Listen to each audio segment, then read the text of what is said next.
एक छोटे से गांव में रमेश और सुरेश नाम के दो दोस्त रहते हैं। वो दोनों सड़क पर नूडल्स के छोटे छोटे ठेले लगाकर अपना जीवन चला रहे थे। उन दोनों के ठेले अगल बगल में ही थे। दोनों के ठेले से आने वाली खुशबू से पूरा कस्बा और गली महकती रहती है। वो दोनों बहुत अच्छे दोस्त थे। एक दिन रमेश के पास तेल खत्म हो गया था। रमेश सुरेश के पास गया और बोला, अरे सुरेश, तेल खत्म हो गया यार, और अभी बहुत काम बाकी है। अगर अभी लेने जाऊंगा तो ग्राहक आ जाएंगे। इस पर सुरेश ने कहा, अरे यार, इतनी सी बात है ना, मेरे पास है ना, दोनों आपस में बांट लेते हैं। यह कहकर उसने अपने पास रखा तेल का पैकेट रमेश को दे दिया। रमेश खुशी खुशी वापस आ गया। एक दिन जब सुरेश खाना खा रहा था तो नूडल ठीक से फ्राई होने के समय पर गैस में खत्म हो गया। सुरेश दौड़कर रमेश के पास आया और बोला, अरे रमेश, गैस खत्म हो गया यार, मैंने ध्यान नहीं दिया। इस पर रमेश ने कहा, अरे तुम टेंशन क्यों लेते हो यार, मेरे पास एक्स्ट्रा सिलेंडर है ना, ले जाओ। यह बोलकर उसने एक्स्ट्रा सिलेंडर सुरेश को दे दिया। उनका जीवन ऐसे ही खुशी खुशी चल रहा था। एक दिन रमेश अपने नूडल्स के ठेले पर खड़े होकर सुरेश के नूडल्स के व्यापार को ध्यान से देख रहा था। रमेश मन ही मन में सोचा, हम दोनों एक जैसे ही नूडल्स बनाते हैं बस, पर वो चिकन चिली नूडल्स बनाता है और मैं एक नूडल्स बनाता हूँ, मैं चिकन भी डालता हूँ उसमें, फिर भी सब लोग सुरेश के पास ही क्यों जा रहे हैं। उसने यह बात सोची।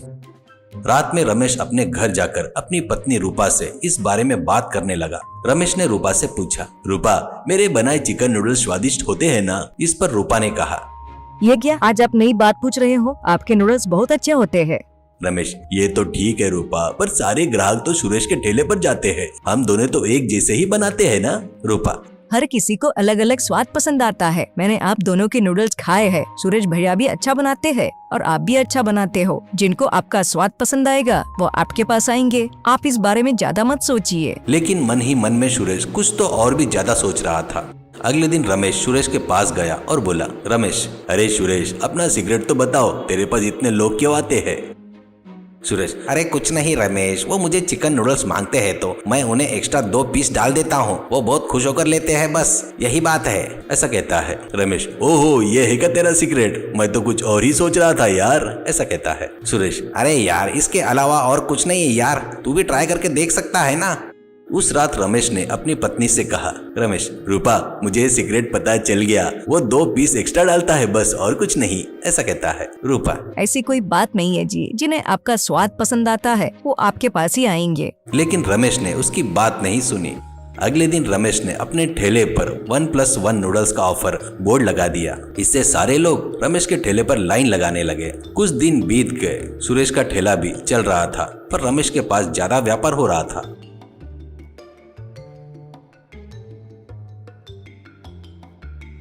उस रात में रमेश ने अपनी पत्नी रूपा से कहा, देखा रूपा, तुमने, मेरे पास ज्यादा ग्राहक आ रहे हैं। ऐसा कहता है। इस पर रूपा ने कहा, क्या बात कर रहे हो? आप 2 गुना पैसा लगाकर एक प्लेट बना रहे हो और एक प्लेट के ही पैसे ले रहे हो। ऐसे में जो मुनाफा आ रहा है वो मुनाफा नहीं है, हम रोज नुकसान में फंसते जा रहे हैं। तुरंत ही रमेश की आंखें खुल गई।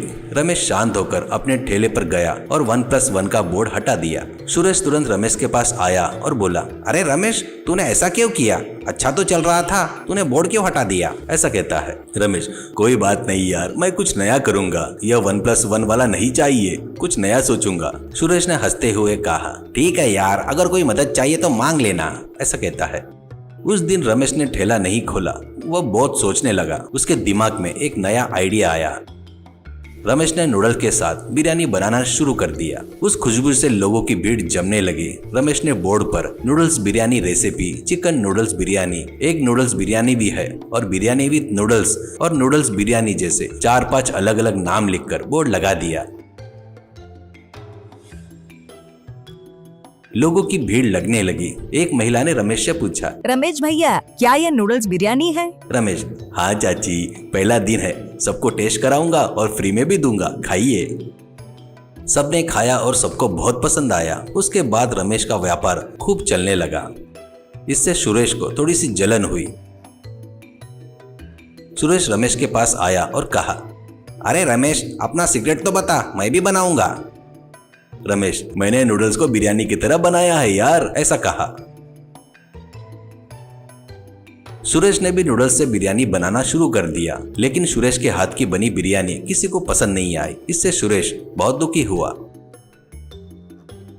तब रमेश सुरेश के पास गया रमेश, अरे सुरेश, तू भी वही गलती कर रहे हो जो मैंने किया था, ऐसा कहता है। इस पर सुरेश ने कहा, मुझे माफ कर दे रमेश, मैंने तुम्हारा ठेला देखकर जहाँ पर ज्यादा ग्राहक आ रहे थे इसलिए मैंने भी यहाँ नूडल्स बिरयानी बनाना शुरू किया यार, पर मुझसे ये नहीं हुआ, ऐसा कहता है। रमेश, अरे मैंने भी वही गलती की थी यार, तुमने जो 2 पीस ज्यादा दिया इसलिए मैंने वहाँ पर 1+1 का ऑफर रखा, मेरी गलती पर मेरी पत्नी की बातों ने मुझ पर बदलाव लाया है, ऐसा कहता है। सुरेश ने पूछा, भाभी ने क्या कहा, ऐसा कहता है। रमेश ने कहा, रेसिपी हमेशा नई होनी चाहिए, वह तुम्हारी ही होनी चाहिए और तुम्हें बनाना आना चाहिए, किसी की नकल करके बनाओगे तो वह स्वाद नहीं आएगा, ऐसा कहता है। इससे सुरेश को समझ में आ गया।